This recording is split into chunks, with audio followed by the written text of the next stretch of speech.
my filming career, I've also gravitated towards kind of this adventure photography, filming. Something happens, it's a big moment, something happens. And my first instinct, I'm just programmed like it, but it's to go run straight at it and film it, get right there and leave Vera behind. And I'm having to try to I have to retrain myself.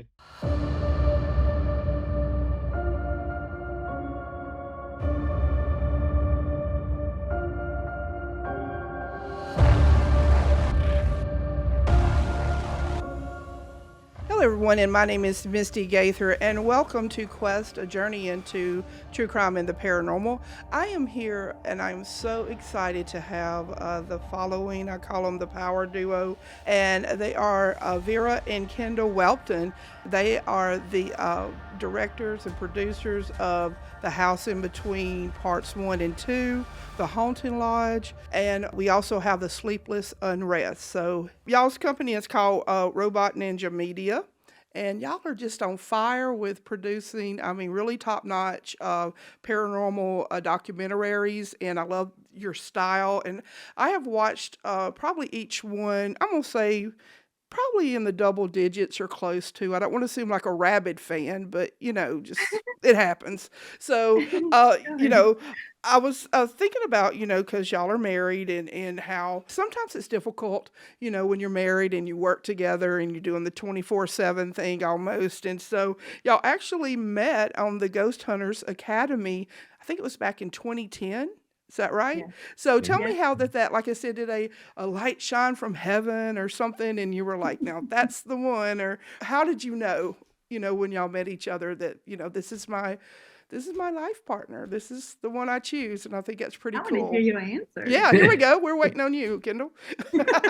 Well, I remember when I saw this beautiful woman in the lobby of the hotel right before we were going to investigate Waverly Hills.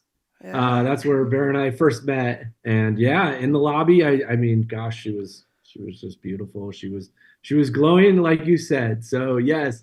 But for me, I could not, I'm very professional when I'm on set. I am not about like meeting people or whatever. It's just straight work for me. You were actually had to sign a contract.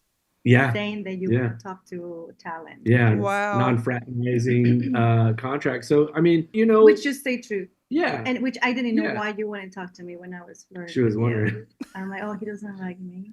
It made it more like mysterious, I think. That probably worked to your favor because. Oh, yeah, I guess so. Yeah. It's hard to get a category, I guess. Now, when y'all do, talk about the paranormal and stuff, y'all have different approaches. And I think that it kind of works good together, like when y'all are, I guess, researching and filming and trying to decide on, what's going to be presented and what y'all are going to actually work on. And I read that, Vera, you're more of the, well, it could happen, more of the it's possible type deal. And then Kendall's like, let's debunk this. And so it kind of like works together. It's like a happy balance of everything. Would you say that that's exactly what's going on? Yeah. For some things, sometimes I'm on board and I'm like, he's on board. I'm like, this is wild. Because no. Yeah, I get really technical. I'm very, very detail oriented with the gear and the cameras, and my I guess what I bring to the table for us is just the vast knowledge of cameras and how cameras interact in low light and documenting. Actually been to over 600 locations for being part of investigations. So I've seen a lot in, the camera side of things. You're master in the dark. I remember when we met in Waverly Hills, actually. And I just remember clearly. Wow. He's so scared. It was so cold and so dark. And of course, there's no electricity, there's no light. So he would just take off into this dark hallway. And I was like, where did he go? No flashlight, nothing. It's like, he's like a bat. He just. Oh, you said that. He knows. That's the only thing I'm scared of is bats. Is bats? I don't like I bats. can see that, bats are. That's the only thing that scares me. That and people inside the location that are not supposed to be in there and want to cause No, harm. But he's that's a so whole nother. Yeah. brave. He's so good, like in the dark. I call it a dance. Yeah. Which it was difficult in the beginning, like any dance. We were stepping all over each other, like, and kind of like finding a rhythm. And I'm gonna say we did because Yeah. we love this so much that we had no choice but to learn how to dance. And you know what? And you can Focus on actually all. tell that, your passion and just the respect that you have for the paranormal, because, like when you watch your films, I mean, it transcends into that, because when y'all were, let's talk about the Sleepless Unrest and, how that y'all were on location at the Conjuring House for 2 weeks. And that is a very long time to be anywhere that you don't live. But to be in one of the most haunted locations, that's a 24/7. That is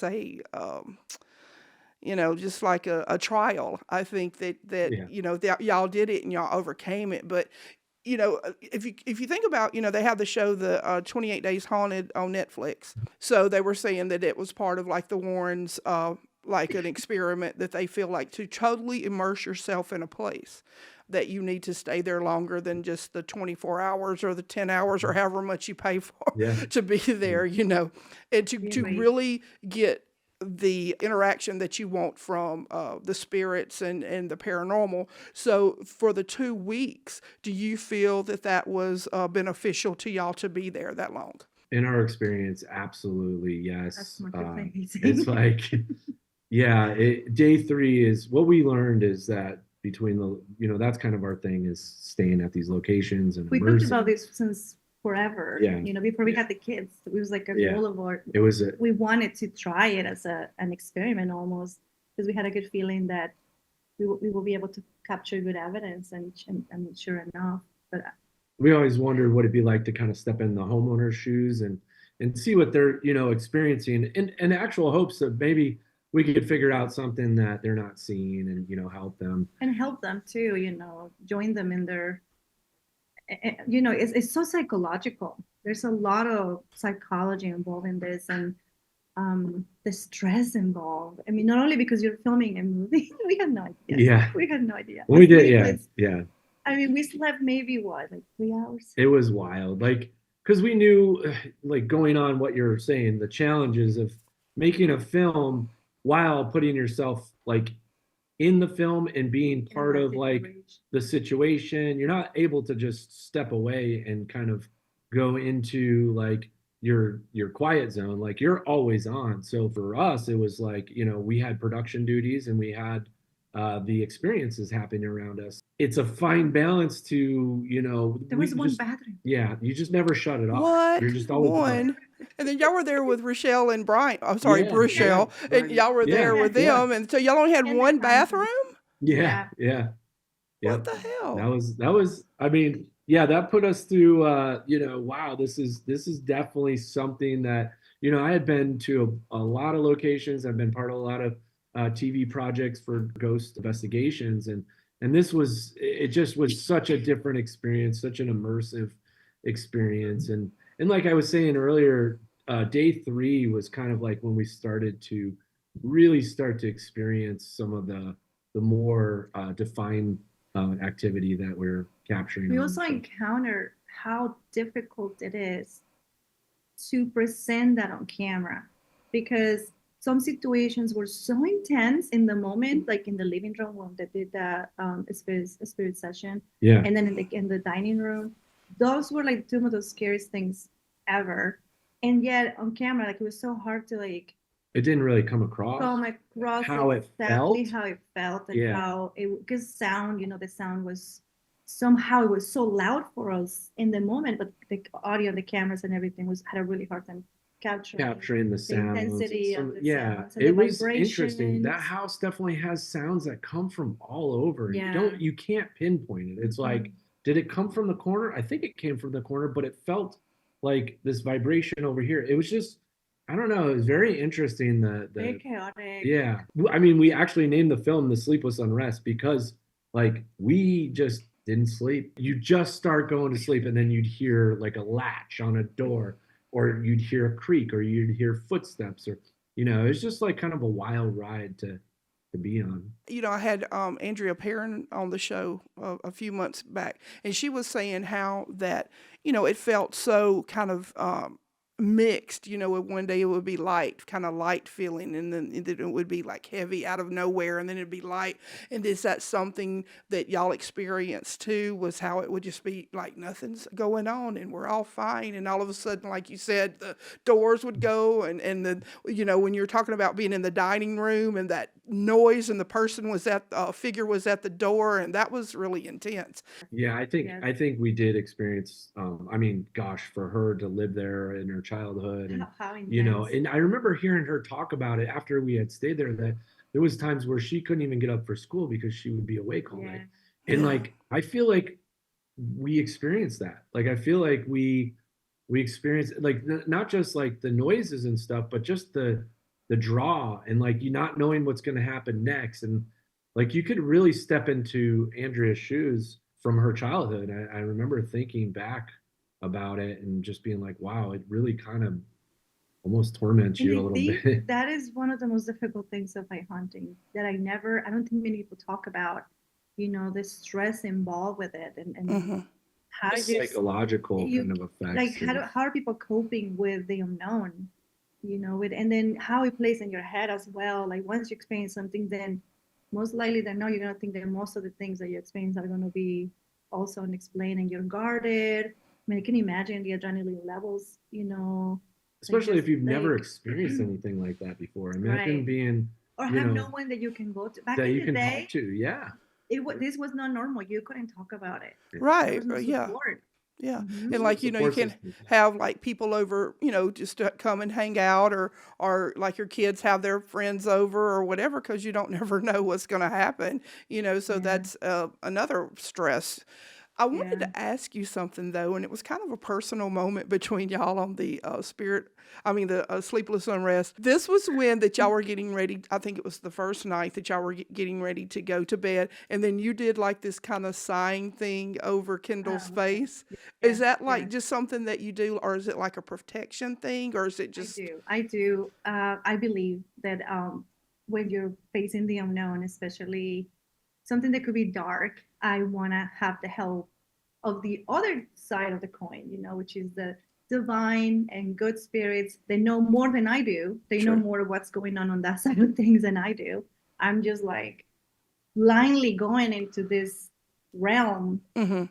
not knowing what I'm doing really. Like we think we do for the most Right. part, but in theory, like many people don't know. We don't know what's on the other side, and we're it's like entering a new dimension. And I want to have protection for me, not only for me but for him, and just also for like the outcome of things, because we don't know. We also were responsible for friends. We Sure. have them there. You never know what can happen. It And was like I just really appreciated that moment, because I just thought that was just, I don't know, I just thought it was kind of cool that you did that, and I could tell that meant like something between y'all, that you're doing that, and because not only are you're having to protect each other, but you're also having to protect not to bring things home to your family, which is right. sometimes hard to do. I mean, I do some investigations and stuff, and they seem to, I don't know, follow me, or I don't know. But anyway, because I think that you did bring something like a souvenir, or yeah, I'm looking at him. No.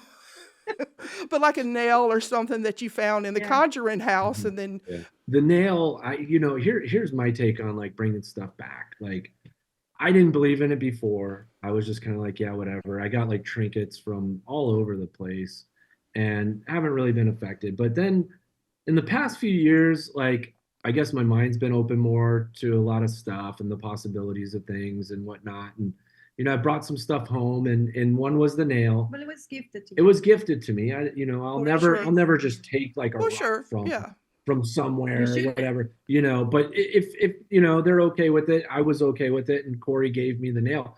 We experienced things at our house as well, like you had said, and we tried our best to document it in the film. But yeah, they're if that's a possibility, then I'm gonna just go away from it and not bring anything home ever again. And I think that's my new rule after that movie with that nail, just because if it is a possibility, I'm gonna just leave that one with it, and but we've experienced enough to say, well, this action is causing this action because this action is actually happening because we're documenting it and we're able to see it. And, not just us, also, our little one. And what do you expect? I mean, you're there, inviting this communication. And I mean, there's no like language that says, okay, after I leave this location, communication stop. We never really like. I think there's like a delay sometimes. We did it like so quickly. Are you here with us? And then like 2 days later, it's like, yeah, I'm here. Like, now. Okay. Right, thanks. We didn't think you were coming, but of course you are just here. Got your message. Right. So before that y'all met each other, and Vera, I believe that you, are you still a nurse, or you were in nursing before, and you're also like an artist? So you have all that creativity and the caring and things that you have for nursing. And then Kendall, you were actually for the X Games a snowboarder, a professional snowboarder, right? And stuntman. And that's Big Air was my specialty. He's the wild, adventurous. Right. Like difficult. Brady. Hold on. But see, it complements. You just didn't know at the time that y'all were preparing for this moment that y'all have together.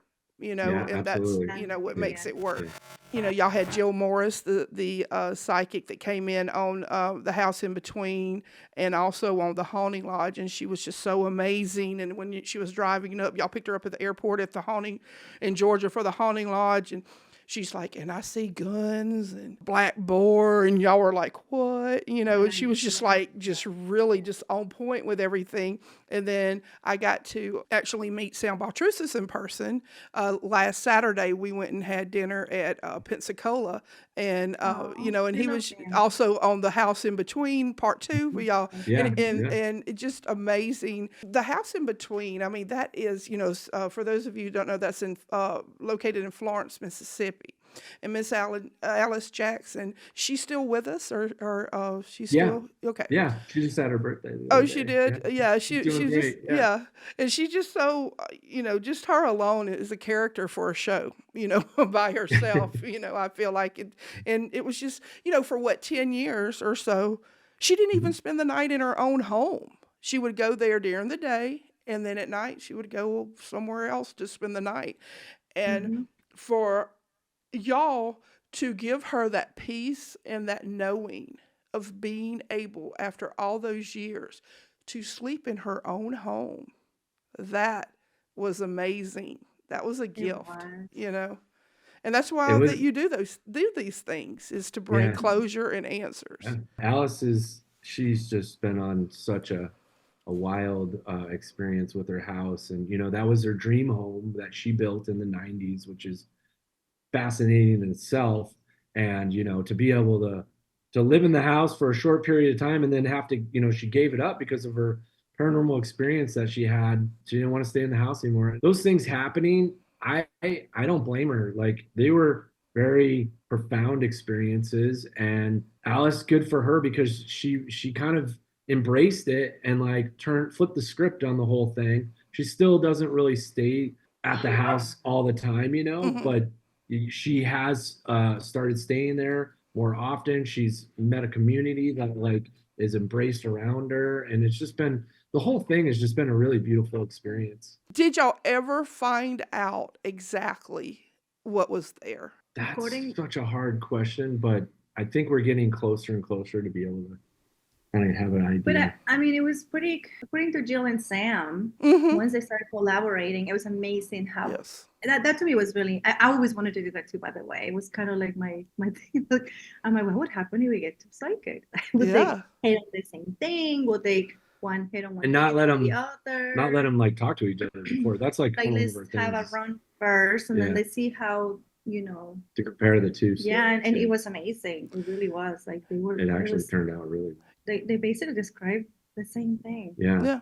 There's multiple things happening. We think,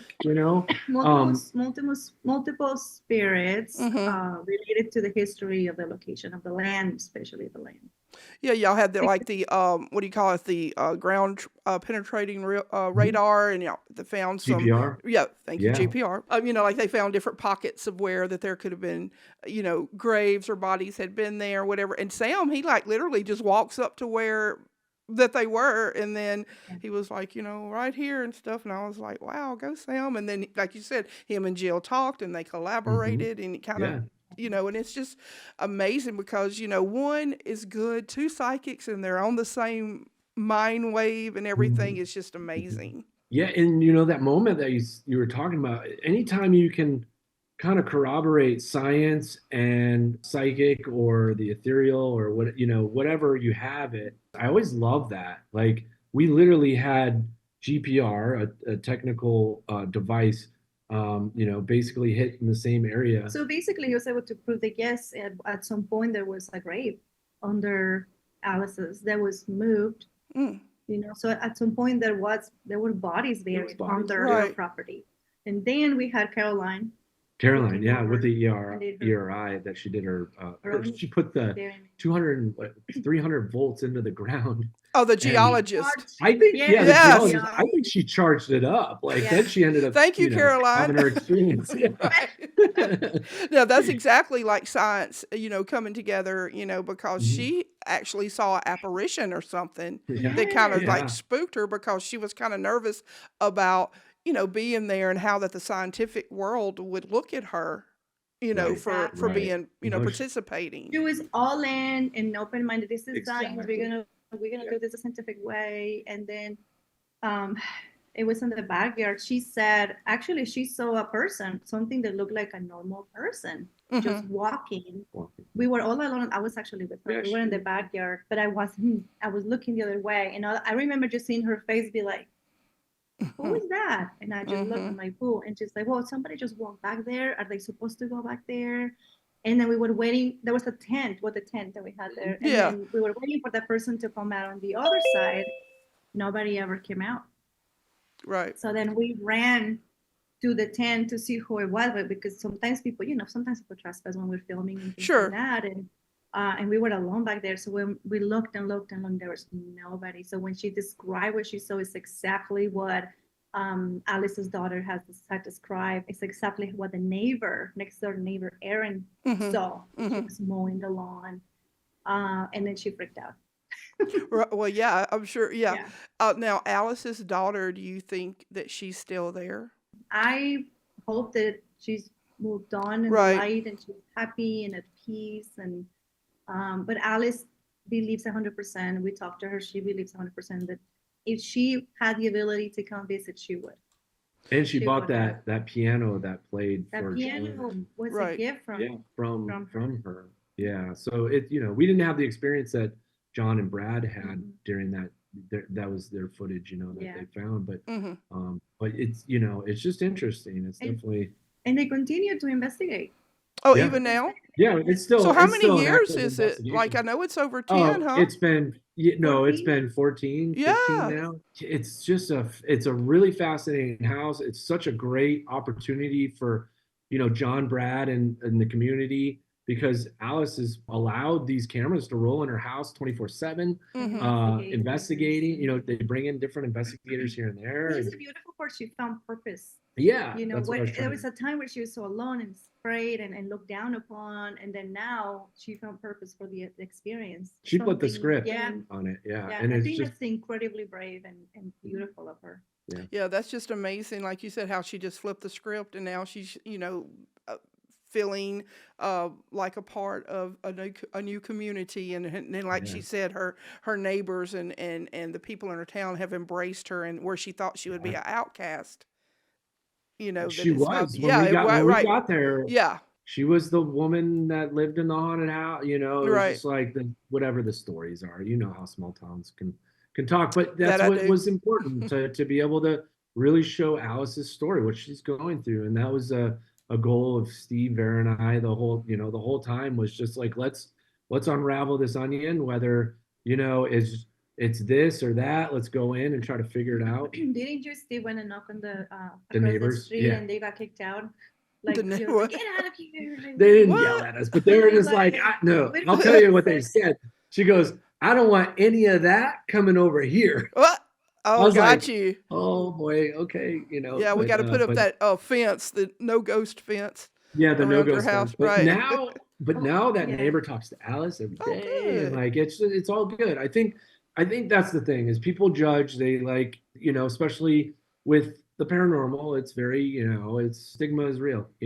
Do you feel that from when that you first began, like it's less of a stigma now than what it was, or do you just think it's still about the same? I mean, when I started with ghost hunters. Mm-hmm. I was able to see, back then, and yes, there was still a big stigma, very big stigma. Mm-hmm. Now, I think it's gone away and changed the minds of a lot of people. I mean, the fact that we were able to get a geologist onto a documentary was Right. like a feat in itself. So I'd say the stigma is slowly kind of melting away if it's not fully melted. I mean, just the fact that people are willing to talk about it is Yeah. huge. Yeah, tell us stories. Yeah. With no judgments. Yeah. The fact that somebody experiences something and they can reach out to a group, a local group, and find support. I mean, that's huge. Back in the day, people would go to church, Right. and church would shut the doors. Like, Yeah. no, we don't deal with that. They thought you were kind of like You're crazy. conjuring stuff, or Yeah. like you were just like doing bad. You know? were the problem. Yeah, you were the problem. Yeah. Now let me ask you a question: 2 weeks in the Conjuring House or 2 weeks in Waverly Hills? Would you do that in Waverly Hills? I would do Waverly I love Hills in a Waverly, heartbeat. yes. Yeah, I would do that in a heartbeat. What I've been to Waverly a lot, and Mhm. I was lucky enough to be one of the first investigation teams in there Wow. for ghost owners, That would be amazing. and it would be amazing to go just move in. We actually talked about it. We'd like live in a tent way up on the floor or something. Like, yeah, it would be cool. Do you think that, because, I touched on a little bit about you snowboarding and doing the stuntman work and everything. Do you think that adrenaline that you would get from that, do you get that from ghost hunting? That's a really good question. Yeah, I do. I think I thought I was the only person to have figured that out. I just love you. Yeah. Like, thank Yeah. you for saying What do that. they call it? problem. Adrenal? I've been telling you for Yeah, no, yeah, don't point to yeah. the medical stuff. But Yeah. No, it's real. Yeah. It's real. For me, I gravitated towards paranormal, but also in my filming career, I've also gravitated towards kind of this adventure photography filming because of it. Yeah. But I So think this is what makes them so amazing a lot of the times, because he's so desensitized and you already have this like level of, nothing scares you. I've tried, he always scares me, like it's like a prank. He's a Right. He used to prank the crew of ghost hunters all the time. They would prank each other, like a thing they did. And then he started that same behavior with me, and he would get me every time. And then I'll silly Vera tries, and he's like, "What?" I she tried at her house. I could never do it. Now my daughter does it. He's picking after him. Right. I think that's what makes you, strong. And like you get in the dark. Of course, you're careful. Try to be careful. You're responsible with it. When we start filming, I've stuff, learned so much from him just in that area, because I don't have the adrenaline, it's good and it's bad. Like for me, when like we've experienced it a few times, when something happens that's it's a big moment, something happens, and my first instinct, and I'm just programmed like it, but it's to go run straight at it and film it, get right there and leave Vera behind. And I'm having to try to I have to retrain myself. Right. You got somebody remember now. I'm working. I have to take care of my beautiful wife. I mean, I've done it more than I should have. So. But I'm trained. Vera. I mean, I'm like ready to go. Yeah. Like, right. So what's next in the hopper for y'all? The hunting lodge was such an intense experience for both of us, I think. Yeah. On so many levels. Yeah. We decided to continue doing that research. Okay. It didn't stop at the end of the film. I mean, Jill, in fact, continued communicating things to us, and we thought it was only fair if we just start, continue the research and add to the story. So we have like a storyboard that we keep adding on to, and hopefully that will be like we're probably use a documentary, right? Like the phenomena that we experienced in Georgia. And amazingly, we found other people that have actually experienced these lights. Yeah. Oh. And lights is something that we Yes. never really. I mean, you experience lights in Ghost Hunters, right? Not A like few this, so lights yeah, I've seen some stuff, on their and own, yeah, on their own, free floating. But but like always this was touching interaction. This was like, communication. yeah, Oh, this is the like an Holly actual Lodge, light. the lights and the tree line and all that, and Yes. they would come up. Yeah. Yeah, yeah. So that was intense for That's me because really I mean, interesting we to have us. we recorded evidence of ESP and Yeah. paranormal because I have this EMCCD camera that Kendall was able to obtain, and then we have this medium psychic in front of camera talking to Kendall, who's in the middle of the field, saying they're coming, they're coming to your right, and then on this camera I see this photon event happen to the right of Kendall. So to me, that was like, wait a minute. How did Jill know? How does she know? Is she manipulating the matrix? Is she making this happen? Or is something there natural? Can she see it? Like Absolutely. my brain was just like trying to understand It was what wild. happening. Yeah. It was wild. And Yeah. I would look often to Eric, who's a camera person. He just looked at me like, because he was part of Ghost Hunters for many years. Yeah, And he we was were one just of my. looking like, what's happening right now? Yeah. This is I mean, we this is strange. captured a really interesting moment out in that field on the Haunting Lodge. It was Yeah, something that that was I've never intense. experienced. And Jill just, I mean, it was like she's like tapping into it, whatever. She's like, they're Communicating coming, with, and then yeah. they're gonna show up on your right. Like I just Which don't he know how that. promised that they were friendly. Yeah. So, Yeah. so Right. But the lights are something we're researching. We're going to end up putting out another doc about continuing on the phenomena. and we find Good. amazing stuff regarding Yeah. those lights. Yeah, we're I mean, having just some beautiful. really neat Yeah. experiences, and gosh, So we got that should be coming up sometime this year. Yeah, I got a Okay. book that I'm Hopefully writing summer. right now. Nice. How about that? Yeah. I'm Yeah. excited about all the projects coming up, and I just can't wait. Hopefully y'all will come back and we can talk about some new projects and stuff when they're going on. And I really appreciate it. I know you're busy, with the family, and you have all the things going on. So it was truly an honor to have both of you on the show tonight. And thank you. Thank you. Thank The honor you. was ours. I appreciate it. Thank Thank you. you so much. Everybody, thank you so much for watching, and I will see you next week. Good night.